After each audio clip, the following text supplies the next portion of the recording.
Wire app के spy universe की film आए और थिएटर खाली रह जाए, आज से पहले ऐसा कभी नहीं हुआ। O2 जैसे डिजास्टर सिनेमा का फर्स्ट शो भी हाउसफुल देखा था मैंने। तो इस यूनिवर्स में सबसे नीचे से शुरू हुई है अल्फा। क्या ये धीरे धीरे ऊपर चढ़ पाएगी या फिर अपने साथ इस यूनिवर्स को हमेशा के लिए साथ ले जाएगी?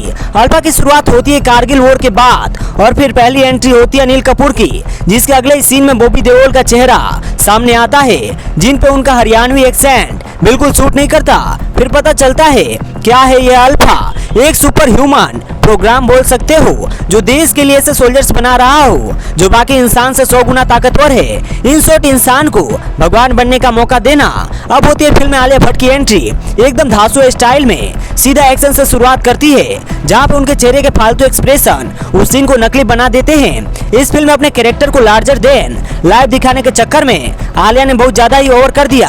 अपने एटीट्यूड और बोलने के तरीकों को, सिर्फ एक सीन अच्छा है उनका इस फिल्म में, सलमान खान अपना ब्रेसलेट घुमाते हैं तो वह एक मोमेंट बन जाता है। बादशाह अपने पोज बनाते हैं तो लोग चार्ज हो जाते हैं। अब आलिया के पास ऐसा कुछ भी नहीं है, इसीलिए वो सिर्फ अपने चेहरे को इतना ज्यादा कूल बनाने के प्रेशर में रोबोट की तरह डायलॉग्स बोलकर सारे मासी सीन्स पे पानी फेर देती है। फिर होती है फिल्म में सरबरी की एंट्री, नदी के जैसा बहती है ये लड़की, एकदम फ्रेश फ्री और रंगीन। सरबरी जब जब स्क्रीन पे आती है एकदम रियल नेचुरल इंसानों जैसी लगती है, रोबोट जैसी नहीं।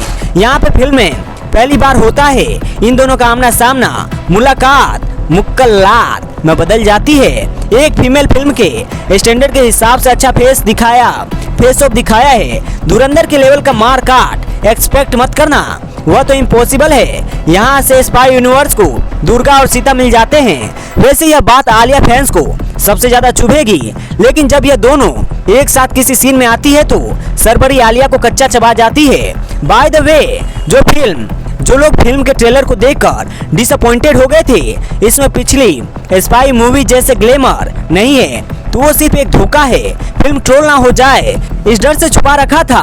5-6 मिनट का एक अच्छा खासा बोल्ड सीक्वेंस है जिसमें सरबरी के सीन्स ने स्क्रीन को आग लगा दी थी। आलिया भट्ट को एक्टिंग और बॉडी दोनों में ओवर शैडो कर दिया।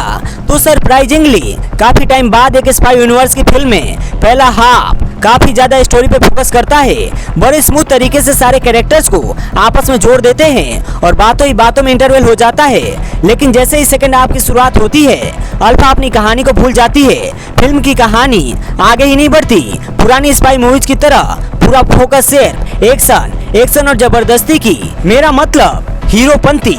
और तब याद आया इस फिल्म की कहानी उदय चोपड़ा ने लिखी है, बट हेलो, सेकेंड हाफ में बॉबी देओल के साथ एक ऐसा ट्विस्ट डाला है जिसे लिखते वक्त राइटर साहब को कुछ ऐसा फील रहा होगा, बट पब्लिक को वो सीन ऐसा दिखेगा। पहले ही वार्न कर देता हूँ, आपको इस फिल्म का लॉजिक से कोई लेना देना नहीं है। अल्फा को सीक्रेट प्रोग्राम बता के हाथ पे बड़ा सा टैटू बनाना तो कुछ भी नहीं था।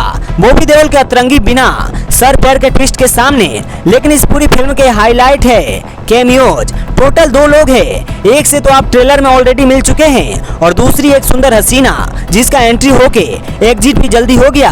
हम लोग फोकस करते हैं मेजर कबीर पे। अनडाउटेडली अल्फा का बेस्ट सीन है फिल्म में ऋतिक रोशन की एंट्री। जब कबीर इन नए एजेंट्स के साथ मिलकर एक्शन करता है तो पुराना इमोशन याद आ जाता है। लेकिन ये कैमियो क्यों डाला? ये कहानी में यह कहीं भी फिट होता है या फिर आगे चल के इस्तेमाल होगा या नहीं?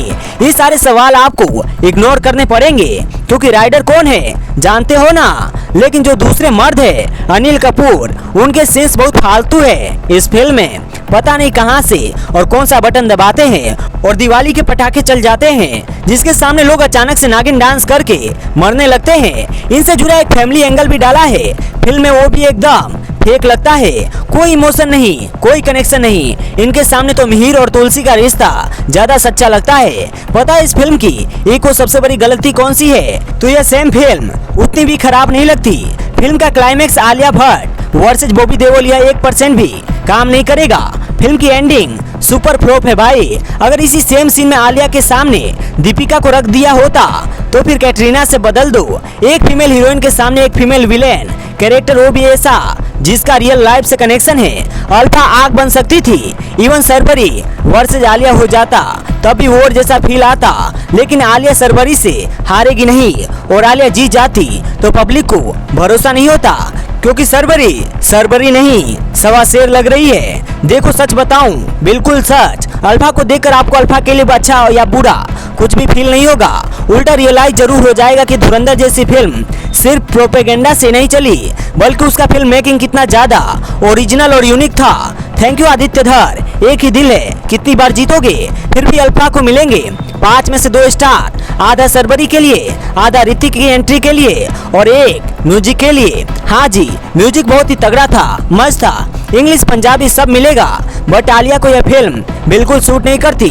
उन्होंने एक्टिंग भी बहुत ज्यादा ओवर की है, बहुत ज्यादा ओवर। और बॉबी देओल को तो जोकर बना दिया, यह वाला नहीं वो वाला। और अगर आपको भी जोकर नहीं बनना तो बेबी डू और डाई जैसे सिनेमा का साथ मत छोड़ना। यह अल्फा बीटा गामा तो आगे भी बहुत आएंगे। Take care and bye bye. आज के इस एपिसोड में सिर्फ इतना ही। जय हिंद, जय भारत।